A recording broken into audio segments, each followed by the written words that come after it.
하나님 아버지, 이 새벽에도 변함없이 저희를 불러주셔서 주님의 음성 듣게 하시니 감사합니다. 장마의 계절입니다. 하늘에서 쏟아지는 빗줄기가 땅을 적시고 때로는 거센 비바람에 우리의 마음이 흔들리기도 하지만 이 모든 것 가운데 주님의 섭리가 있음을 깨닫게 하여 주시옵소서. 넘치는 빗물로 인해 피해를 입는 일이 없도록 막아주시고 홍수와 산사태로부터 이 땅을 보호하여 주시기를 간구합니다. 모든 국민들이 안전하게 이 계절을 지날 수 있도록 지켜주시고 특별히 하천 근처에 거주하는 주민들과 농작물을 살피는 농민들을 보호하여 주시옵소서. 하나님, 이 세상의 평화를 위해 간구합니다. 전쟁과 분쟁으로 고통받는 나라들이 하나님의 사랑으로 화해하고 용서할 수 있게 하여 주시옵소서. 우크라이나 전쟁이 하루속히 끝나고 평화가 도래하길 기도합니다. 중동과 아프리카, 아시아 각국에서 일어나는 종교적, 인종적 갈등이 더 이상 확산되지 않게 하시고 온 세계와 민족이 화합과 상생의 길로 나아가게 하여 주시옵소서. 세계 정상들의 마음에 긍휼의 영을 부어주시고 대화와 타협을 통하여 평화를 만들어갈 수 있도록 지혜를 더하여 주시옵소서. 하나님, 세계 선교를 위하여 기도합니다. 예수님의 지상 명령에 순종하여 세계 곳곳에서 복음을 전하는 선교사님들을 축복하여 주시옵소서. 특별히 험난한 환경 속에서도 복음의 씨앗을 뿌리는 선교사님들에게 성령의 능력을 부어주시고 영육 간의 강건함을 허락하여 주시기를 간구합니다. 아직도 복음을 접하지 못한 미전도 종족들에게 주의 사랑이 전해지기를 소망합니다. 그들의 마음밭을 일구어 주셔서 복음을 받아들일 수 있도록 준비시켜 주시고 선교사님들을 통해 구원의 소식이 전파될 때 백성들이 주님께로 돌아오는 역사가 일어나게 하여 주시옵소서. 중국과 이슬람권, 인도를 비롯하여 복음 화율이 낮은 나라와 종족들을 주님 불쌍히 여겨 주시옵소서. 정치적, 문화적 장벽을 넘어 생명의 말씀이 전해질 수 있도록 길을 열어주시고 굳게 닫힌 문이 열려서 교회가 세워지고 하나님의 나라가 확장되게 하여 주시기를 간절히 기도합니다. 하나님, 이 나라의 저출산 문제를 위하여 또한 기도합니다. 자녀는 주님께서 우리에게 허락하신 귀한 선물이자 축복임을 고백합니다. 하지만 우리 사회는 날로 출산율이 낮아지고 인구 절벽의 위기에 직면해 있습니다. 이 땅의 젊은이들이 결혼과 출산을 기쁨으로 받아들이고 자녀 양육의 소명을 감당할 수 있도록 그들의 마음을 주장하여 주시고 용기를 더하여 주시옵소서. 불안정한 경제와 육아의 어려움을 극복하고 생명 존중 문화가 확산되어서 다시금 아이들의 웃음소리가 넘치는 복된 나라가 되게 하여 주시옵소서. 이 사회가 함께 자녀 양육을 책임지고 더불어 살아가는 공동체의 정신을 회복하도록 주님 이끌어 주시옵소서. 하나님, 우리 교회의 다음 세대를 위해 기도합니다. 우리 아이들이 어려서부터 주님을 경외하며 말씀 안에 뿌리 내릴 수 있기를 간절히 원합니다. 우리 자녀들이 세상의 유혹과 죄악에 물들지 않도록 보호하여 주시옵소서. 또한 진리의 말씀으로 무장하여 흔들리지 않는 믿음의 기둥으로 성장하게 하여 주시옵소서.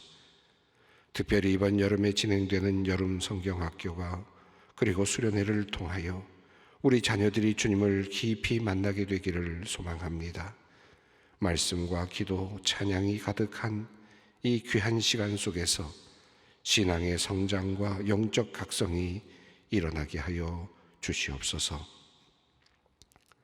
특별히 입시를 앞둔 자녀들을 위해 기도합니다.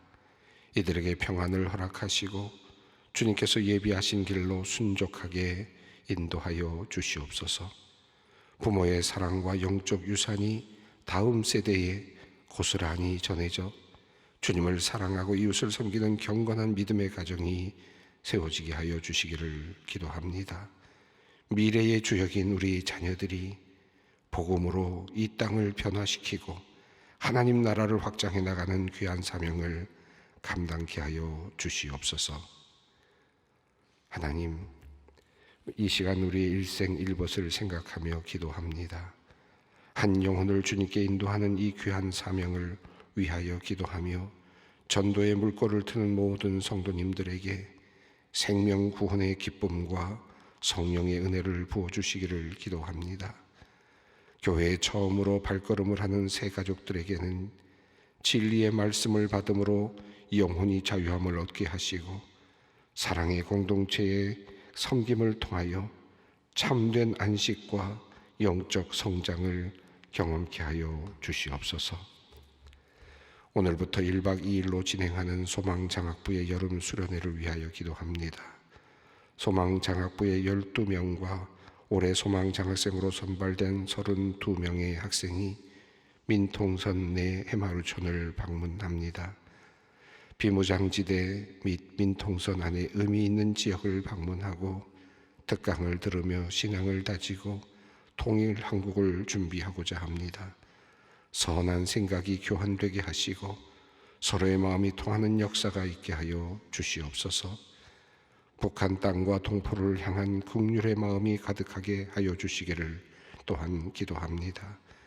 시작부터 마침까지 일정이 순적하게 하시고 준비하고 진행하는 손길에 지혜와 힘을 주시며 참여하는 모든 학생들이 큰 유익을 얻는 복된 시간이 되게 하여 주시옵소서. 하나님, 이제 주의 말씀을 향하여 사모하는 마음으로 나아갑니다. 우리의 연약함과 부족함으로 얼룩진 영혼을 말씀의 능력으로 정결케 하시고 성령의 감격이 넘치게 하여 주시옵소서. 지친 영혼의 생명수 같은 말씀 부어주시고 아픔과 상처로 괴로운 심령을 주의 위로와 사랑으로 감싸 안아주시며 새 힘을 얻게 하여 주시옵소서. 예수 그리스도의 이름으로 기도 올리옵나이다. 아멘. 오늘 우리에게 주시는 말씀입니다. 느헤미야 3장 1절로 14절 말씀입니다. 느헤미야서 3장 1절로 14절까지 말씀입니다. 함께 말씀을 봉독합니다. 그때에 대제사장 엘리야십이 그의 형제 제사장들과 함께 일어나 양문을 건축하여 성별하고 문짝을 달고 또 성벽을 건축하여 함매와 망대에서부터 하나넬 망대까지 성별하였고 그 다음은 여리고 사람들이 건축하였고 또 그 다음은 이므리의 아들 sik굴이 건축하였으며 어머는 하스나하와의 자손들이 건축하여 그 들보를 얹고 문짝을 달고 자물쇠와 빗장을 갖추었고 그 다음은 학고스의 손자 우리아의 아들 무레봇이 중수하였고 그 다음은 무세사벨의 손자 베레가의 아들 무술람이 중수하였고 그 다음은 바하나의 아들 사독이 중수하였고 그 다음은 드고와 사람들이 중수하였으나 그 귀족들은 그들의 주인들의 공사를 분담하지 아니하였으며 옛문은 바세아의 아들 요야다와 부소드야의 아들 무술람이 중수하여 그 들보를 얹고 문짝을 달고 자물쇠와 빗장을 갖추었고 그 다음은 기브온 사람 물야다와 메로노 사람 야돈이 강서쪽 총독의 관할 속한 기브온 사람들 및 미스바 사람들과 더불어 중수하였고 그 다음은 금장색 할헤야의 아들 우시엘 등이 중수하였고 그 다음은 향품장사 하나냐 등이 중수하되 그들이 예루살렘의 넓은 성벽까지 하였고 그 다음은 예루살렘 지방 절반을 다스리는 후르의 아들 르바야가 중수하였고 그 다음은 하루맘의 아들 여다야가 자기 집과 마주대한 곳을 중수하였고 그 다음은 하삼리아의 아들 핫두스가 중수하였고 하림의 아들 말기야와 바한 모압의 아들 핫숨이 한 부분과 화덕망대를 중수하였고 그 다음은 예루살렘 지방 절반을 다스리는 할로헤스의 아들 살룸과 그의 딸들이 중수하였고 글자기 문은 한운과 성화와 주민이 중수하여 문을 세우며 문짝을 달고 자물쇠와 빗장을 갖추고 또 분문까지 성벽 1000규빗을 중수하였고 분문은 베탓 게렘 지방을 다스리는 레갑의 아들 말기야가 중수하여 문을 세우며 문짝을 달고 자물쇠와 빗장을 갖추었고. 오늘 읽은 말씀은 여러 사람들의 이름이 나오고 있고요. 또 마지막 부분에서 무엇하였고라고 이렇게 끝나고 있으니까 그 이야기가 계속 이어지고 있음을 암시하고 있습니다. 오늘 본문 말고 다음에 이어지는 본문도 역시 계속해서 이렇게 그 다음에 어떤 가문이 어떤 사람들이 예루살렘 성벽을 중수하였는지에 대한 이야기가 이어지고 있습니다. 오늘 본문은 여러 사람들의 이름 그리고 또 더 나아가서 그들이 어떤 일을 하였는지에 대한 이야기가 나오고 있죠. 근데 그 전에 어저께 우리가 살펴보았습니다마는 이 모든 일이 바로 느헤미야로부터 시작이 되었다라는 사실을 우리가 살펴보았습니다. 한 사람, 하나님의 마음을 품고 그리고 또 하나님의 마음을 그대로 실천하기 위해서 모든 것들을 버리고 자신의 영예와 자신의 특권과 여러 가지들을 버리고 먼 곳으로까지 와서 그 하나님의 마음으로 예루살렘 성벽을 건축하고자 했던 한 사람의 마음이 이제 다른 사람들에게 전달되었고 그리고 그것을 통해서 이제 놀라운 역사가 일어나게 되었음을 성경이 우리에게 알려주고 있습니다. 큰 일이 일어나기 전에 한 사람의 마음이 움직이고 있었다라는 사실을 느헤미야서는 우리에게 알려주고 있죠. 그리고 한 사람의 그 온전한 헌신이 놀라운 역사를 만들어냈다라는 것도 우리가 알 수 있습니다. 하나님께서 느헤미야의 마음속에 예루살렘 성벽이 무너진 것을 안타깝게 여기는 마음을 주셨습니다. 다른 사람들은 느끼지 못했는데 느헤미야는 그 먼 곳에서 예루살렘 성벽이 무너져 있는 것이 마음이 아팠고 그리고 그것 때문에 먼 곳을 올 수 있게 되었습니다. 정작 예루살렘 성전에 살고 있었던 성터에 살고 있었던 수많은 사람들은 오고 가면서 예루살렘 성벽이 무너져 있는 것을 보았을 것입니다. 그리고 또 불편했겠죠. 이미 느헤미야가 살펴보고 있는 그 성벽의 상황을 보면 분문 그러니까 쓰레기장으로 나가는 그 문도 사실은 제대로 나갈 수 없을 만큼 짐승들이 다닐 수 없을 만큼 그렇게 막혀 있었으니까 뭐 제대로 쓰레기가 나갈 수 있었겠습니까? 오물들이 나갈 수 있었겠습니까? 그런 정말 참혹한 어찌 보면 굉장히 지저분한 그런 삶을 살고 있음에도 불구하고 그저 자기만 살면 된다. 자기만 그저 잘 살면 된다라는 생각으로 아마 그렇게 살고 있었을 가능성이 있었을 겁니다. 샘들은 다 성벽이 무너져서 그만 다 가리워졌고 다 막혔고 그리고 올라가 보니까 시냇가를 따라 올라가 보니까 물의 물줄기가 어느 정도에서부터 끊겼는지도 볼 수 있었을 정도인데 그런데 그곳에 살고 있었던 사람들은 정작 도리어 그것을 그냥 당연한 것으로 받아들이고 마땅한 것으로 받아들이고 또는 어찌 보면 피해 어떤 그냥 나름대로 그냥 그냥 받아들이는 이제 그런 의식을 가지고 그렇게 살고 있었다라고 볼 수 있겠습니다.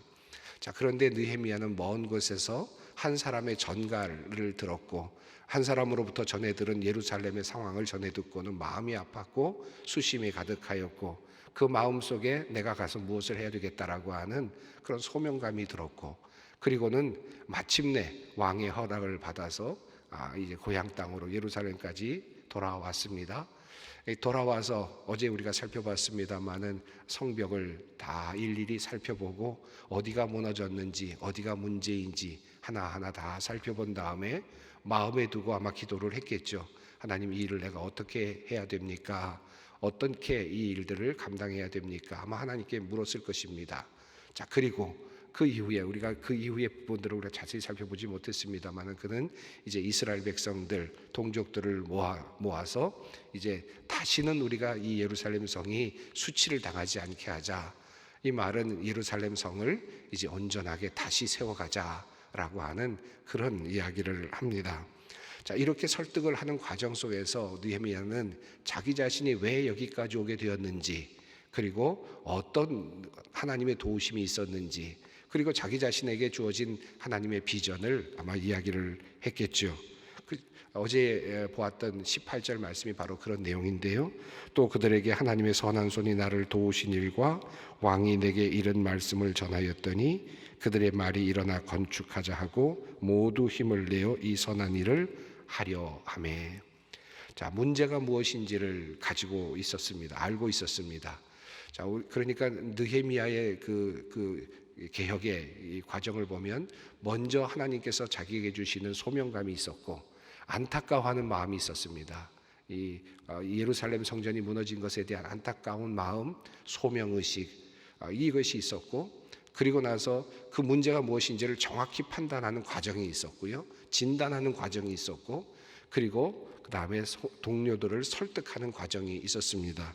아주 짧은 한 절이지만 이 18절을 보면 그가 어떻게 여기까지 오게 됐는지를 잘 설명하였다고 볼 수 있겠고, 그리고 모든 사람들의 마음에 어떤 하고 싶은 마음, 그런 동력을 불어넣었다라고 할 수 있겠습니다. 그래서 모두가 다 이제 예루살렘 성터를 다시 구축하고 우리가 다시는 이 땅에서 수치를 당하지 말자라고 하는 그런 마음을 서로가 갖게 되었다라고 하는 것이죠. 자, 그러나 19절, 어제 본문 19절을 보면 그러나 항상 이와 같은 좋은 일에도 반대하는 사람들은 있고 또 비난하는 사람들은 있고 비웃는 사람들은 있습니다. 항상 있습니다. 어디에나 존재합니다. 나름대로 이유를 가지고 비난을 하거나 비웃는 경우들이 있습니다. 또 그들은 지금 자기 나름대로 이윤, 이득 이런 것들을 생각하면서 그렇게 비난을 하고 비웃는 것이죠. 너희가 하는 일이 무엇이냐? 너희가 왕을 배반하고자 하느냐? 라고 말하면서 그 전부터 가져왔던 이스라엘 백성들이 성전을 이렇게 다시 성전터를 다시 건축해 나가는, 그리고 또 성벽을 다시 개축해 나가는 이런 과정을 마치 그 페르시아 정부에다가는 반역을 도모하는 것으로 그렇게 모함을 해서 그것을 못하도록 했던 그 사람들이 또 역시 같은 얘기를 하면서 또 역시 왕을 배반하려고 하느냐라고 그렇게 이야기를 하면서 방해하는 그런 모습을 보여주고 있습니다. 아마도 느헤미야와 왕과의 관계가 돈독하지 않았더라면 아마 또 다른 모함을 받았을 수도 있었겠다. 성경이 그 얘기까지는 하고 있지는 않지만 적어도 그러하지 않았을까라는 생각이 듭니다. 그러나 느헤미야는 왕의 조서를 갖고 왔고 또 왕의 마음까지도 함께 가지고 왔기 때문에 충분히 그 예루살렘 성벽을 개축할 수 있는, 다시 세워갈 수 있는 그런 충분한 조건을 가지고 있었다고 할 수 있겠습니다. 자, 이렇게 비난하는 사람들에게 이 느헤미야는 너희에게는 이제 권리도 없고 너희에게는 기업도 없을 것이다 라고 이야기를 하면서 그들을 일단 무시합니다. 그리고 이제 마음이 동한 사람들, 함께하는 사람들과 함께 이제 예루살렘 성벽을 이제 수축하는 일을 하죠. 바로 오늘 본문이 그 내용입니다. 자, 그런데 흥미롭게도 이 이야기의 흐름을 보면 그 문제가 무엇인가를 살펴보는 그 느헤미야의 과정, 그 흐름을 보면 그가 가서 그 분문을 통과해 보고 또 용정들이 있는 곳, 샘물들이 무너진 곳들, 이런 것들을 찾아가고 또 시냇가 물이 흘러오는 그것을 거슬러 올라가 보고 하는 이런 답사를 하지 않습니까? 자, 그런데 문을 이제 수축하는 이 과정을 보면 제일 먼저 어디서부터 시작을 하는가? 예루살렘 성벽을 수축하는 일을 해나가는데 제일 먼저 하는 곳은 바로 양문입니다. 이 양문이라고 하는 것은 양들이 드나드는 문이란 뜻이죠. 이 양들이 드나드는 문은 매우 종교적인 그런 문입니다. 다시 말하면 이제 하나님께 드려질 제물들이 그것을 통과해서 예루살렘 성전 안으로 들어가는 문입니다. 그러니까 하나님께 제사를 드리기 위한 문이라고 할 수 있겠습니다. 제일 먼저 수축하는 것이 어디냐? 제일 먼저 손을 봐야 되는 것이 어디냐? 우선순위를 정할 때 지금 느헤미야와 또 이스라엘 백성들은 당연히 하나님께로 올려지는 제물이 들어가는 그 문부터 수축을 해야 된다라고 생각을 했을 것입니다. 그리고 그대로 행하게 됩니다. 무엇을 먼저 우리가 손볼 것인가? 무너진 성벽, 우리들의 삶에 있어서 모든 무너진 성벽들이 있는데 우리 가정에도 있고 우리들의 삶 속에도 또 우리들의 여러 가지 사업에도 있고 다양한 곳에 우리의 무너진 성벽들이 있지 않겠습니까? 이스라엘 백성들이 지금 무너진 성벽을 개축하는데 제일 먼저 손을 보기 시작한 것은 바로 영적인 부분, 하나님과의 관계를 회복하는 바로 그 문부터 시작을 합니다. 그리고 대제사장이 자발적으로 그 일을 이제 감당해 가기 시작합니다. 대제사장이 우선적으로 모범을 보이면서 이제 양의 문, 양들이 들어가는 그리고 그 제물들이 들어가는 그 문부터 이제 개축을 하고 그리고 그것을 이제 다시 수리하기 시작을 합니다. 자, 1절 말씀을 보겠습니다. 그때의 대제사장 엘리야십이 그의 형제 제사장들과 함께 일어나 양문을 건축하여 성별하고 문짝을 달고 또 성벽을 건축하여 한메아 망대에서부터 하나넬 망대까지 성별하였고, 자, 이것이 출발점이었습니다. 자, 하나님의 제물이 하나님을 향한 제물이 들어가는 바로 이 양문, 그것이 양문을 통해서 이제 제물들이 들어가는 곳인데, 자, 그것을 대제사장 엘리야십이 형제들과 함께 이제 복원을 하기 시작합니다. 양문도 제대로 없었다라고 하는 것이죠. 다 망가져 있었다라고 하는 것입니다. 하나님께 드리는 그 제물들이 들어가는 바로 그 문 자체가 망가져 있었다라고 하는 것입니다. 자, 이것을 먼저 성별을 하는 거죠. 하나님께 제물을 드리는 바로 그 문 자체가 망가져 있었던 것으로부터 이스라엘 백성들의 개혁은 시작이 됩니다. 그리고 무너진 성벽의 개축은 시작이 되는 것입니다. 성별하여 문짝을 달았다. 그러니까 양의 문의 기능이 이제 드디어 제대로 돌아갈 수 있게 만들었다라고 할 수 있겠습니다. 자, 그리고 나서 거기서부터 성벽의 건축이 시작이 됩니다. 성벽을 이제 다시 다듬는 그런 출발점이 됩니다. 성벽을 건축하여 한메아 망대에서부터 하나넬 망대까지, 아마도 망대와 망대 사이니까 적어도 작은 거리는 아닐 것 같습니다. 망대와 망대 사이니까 상당히 많은 그런 긴 구간을 지금 대제사장 가문들이 맡아서 이제 개축을 하고 그것을 손을 보았다라고 합니다. 그리고 여기 보면 다른 것과 다르게 1절 부분에는 성별하였다라는 표현이 나옵니다. 이 성별하였다라는 표현은 그러니까 하나님께 제사를 드렸다라는 뜻이죠. 그러니까 희생 제사를 드리면서 그 기능이 제대로 작동할 수 있도록 만들었다라고 할 수 있겠습니다. 단지 성벽을 건축하는 외장만을 손본 것이 아니라 이제 성문으로 들어가는 그 기능 자체가 온전하게 회복될 수 있도록 성별하는 제사를 드림으로써 이제 양의 문의 기능이 제대로 작동하도록 하는 그와 같은 일을 하였다라고 하는 것입니다. 자, 그 다음부터 이제 망대와 망대 사이부터 이제 거기까지를 일단 대제사장 우리 가문이 그 엘리야십 가문이 이제 수축을 한 다음부터 그 다음에 이어지는 성벽들을 하나씩 사람들이 맡아서 하게 되는데요. 그 다음은 여리고 사람들이 건축하였고, 그 다음은 이므리의 아들 삭굴이 건축하였다, 이렇게 되어 있습니다. 자, 이어지는 이름들이 쭉 나오는데 그 이름들은 우리가 익숙하지 않은 이름들도 굉장히 많아서 읽기도 불편합니다. 계속해서 이제 쭉 이어지는 이름들이 나옵니다. 한마디로 말하면 이제 한 지점부터 시작해서 양의 문이라고 하는 지점부터 시작해서 이어지는 구간들을 하나씩 한 가문들이 또는 어떤 사람들이 맡아서 그 예루살렘 성벽을 수축하는 일을 했다.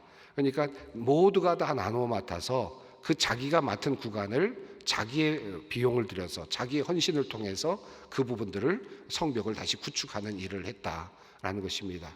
예루살렘 성벽이 엄청나게 아주 크진 않았지만 그래도 꽤 많은 큰 어떤 그 둘레를 가지고 있었을 텐데 그 둘레들을 일부분씩을 각 가정들이 맡아서 가문들이 맡아서 그것들을 감당해냄으로써 예루살렘 성벽을 온전하게 회복하기를 원했다라고 할 수 있겠습니다. 여기 보면 이제 문들이 나오는데요. 3절을 보면 어문이라는 이제 문이 나옵니다. 이게 어시장으로 가는 문 같아요. 그 육지인데 무슨 어시장이 있겠느냐라고 생각이 들지만 이 느헤미야 13장 16절을 보면 두로에서 사람들이 물고기를 수입해 가지고 와서 이제 안식일에 파는 장면이 나옵니다. 이런 이야기가 나오는 것을 봐서 물고기들도 그곳으로 들어왔는데 그 아마 북쪽이었을 가능성이 있고 두로 지역이니까 북쪽에서부터 들어오는 문이었을 가능성이 있다. 그래서 어문이라는 표현이 나오고 있고 또 6절을 보면 옛문이라는 표현이 나옵니다.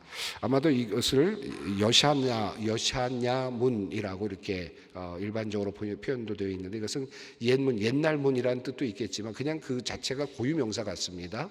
여샤냐 문이라는 문이 있었던 것 같고요. 그리고 쭉 이어지면서 또 13절을 보면 골짜기 문이라는 문이 나오고 그 다음에 14절에 분문이라는 문이 나옵니다. 13절, 14절은 이제 앞에 2장에 나왔던 느헤미야가 살펴보았던 문과 관련이 있어 보입니다. 이렇게 문 중간중간에 기둥들이 있을 것이고 성벽이 진행되다가 문이 나오고 또 진행되다가 또 문이 나오고 또 진행되다가 문이 나왔겠죠. 이것이 쭉 이어지는 지금 그런 과정을 설명하고 있습니다. 그 사이사이를 여러 가문들이 맡아서 중수하였다라고 하는 것을 볼 수 있습니다. 근데 재미있는 것은 여기에 여러 가지 사례들이 나오는데요. 3절, 4절을 보면 여러 가문들이 이제 계속 그 다음 이어지는 부분을 맡아서 했던 것이 나오는데 5절을 한번 읽어보겠습니다. 그 다음은 드고아 사람들이 중수하였으나 그 귀족들은 그들의 주인들의 공사를 분담하지 아니하였으며 자, 드고아 사람들이 한 부분을 맡아서 하긴 했지만 그들 중에 귀족들, 유력한 사람들은 그 일에 참여하지 않았다라고 해서 명시를 하고 있습니다. 참여하지 않은 사람들도 있기는 있었다라고 그렇게 이야기를 하는 거죠. 자, 그 다음에 또 보면 이방 사람들도 그러니까 예루살렘 지방 바깥에 있는 사람들도 동원이 되었던 것을 볼 수 있는데 7절 보면 그렇습니다. 함께 읽습니다. 그 다음은 기브온 사람 물라다와 메로노 사람 야돈이 강 서쪽 총독의 관할 속에 속한 기브온 사람들 및 미스바 사람들과 더불어 중수하였고 그러니까 기브온 사람 또 메로노 사람들이 저 총독의 관할 그러니까 유브라데스 강 서쪽 지방 총독 관할 안에 있었던 기브온 사람들 그리고 또 미스바 사람들 이건 외부의 사람들입니다. 이스라엘 사람들이 아니고 근데 이 사람들의 도움까지 받아서 한 일부분을 중수하였다. 그러니까 바깥에 있는 사람들도 외부 사람들도 동원이 되었다라고 하는 것도 알려주고 있고요. 또 8절을 보면 금장색이라고 하는 할헤야의 아들이라고 되는데 이 세공장인을 말하고요. 향품 장사, 향품을 파는 사람들이죠. 이런 사람들도 각자 이런 다양한 일들을 하고 있는 그런 부류의 사람들도 예루살렘 성벽을 일부를 감당했다라는 내용이 나오고 또 9절을 보면 예루살렘 지방의 절반을 다스리는 후루의 아들 르바야라는 표현이 나와서 방백들 그러니까 정치가들이라고 할 수 있겠습니다. 나라를 또 그 지역을 다스리는 사람들의 가문들도 또 함께 참여하였다라는 그런 내용을 볼 수가 있고요. 또 12절을 보면 그 다음은 예루살렘 지방 절반을 다스리는 할로헤스의 아들 살룸과 그의 딸들이 중수하였다라고 되어 있어서 딸들도 여성들도 이 중수에 참여하였다라는 것을 볼 수 있습니다. 또 13절에 하눈과 사노아 주민이라고 여기도 외부 사람으로 볼 수 있겠고 14절에 분문은 베탁게렘 지방을 다스리는 레갑의 아들 여기도 또 어떤 지역을 다스리는 정치 어떤 힘 있는 유력한 집안이 감당했다라는 내용을 우리에게 알려주고 있습니다. 다음 본문도 계속 이어지는데 이 내용의 흐름을 보면 다양한 사람들이 다양한 직종에 있는 사람들이 각자 자기의 맡은 곳을 맡아서 예루살렘 성벽을 중수하였다라고 하는 그런 내용을 우리에게 전하고 있습니다. 무너진 성벽을 이제 수축하는데 각자의 자리들을 맡아서 그 자리를 채워가는 그런 모습들을 볼 수 있습니다. 우리나라가 어렵다라고 말하는데 우리나라의 성벽이 무너진 성벽들이 있다면 그 성벽들을 어떻게 우리가 다시 수축해야 될까? 이 말씀 속에서 우리가 그 지혜를 얻을 수 있지 않겠습니까? 자기 맡은 자리에서 자기 그 구역들을 감당해 나가는 또 하나님의 관점에서 하나님께 예배하는 거기서부터 시작이 돼서 거기서부터 출발해서 영적인 성벽을 다시 세워가는 나라를 위한 성벽도 그렇고 우리 가정을 위한 성벽도 그렇고 나의 삶을 다시 수축하는 성벽의 재건도 그러하다라는 말씀을 우리가 이 구약의 말씀, 오래전의 말씀을 통해서 다시 깨우쳐 가게 됩니다. 이 말씀 붙잡고 우리 또 우리가 무엇을 해야 하는가, 어떤 일을 해야 할까 생각하면서 기도의 자리로 함께 나아가겠습니다. 하늘에 계신 우리 아버지, 아버지의 이름을 거룩하게 하시며 아버지의 나라가 오게 하시며 아버지의 뜻이 하늘에서와 같이 땅에서도 이루어지게 하소서. 오늘 우리에게 일용할 양식을 주시고 우리가 우리에게 잘못한 사람을 용서하여 준 것 같이 우리 죄를 용서하여 주시고 우리를 시험에 빠지지 않게 하시고 악에서 구하소서. 나라와 권능과 영광이 영원히 아버지의 것입니다. 아멘.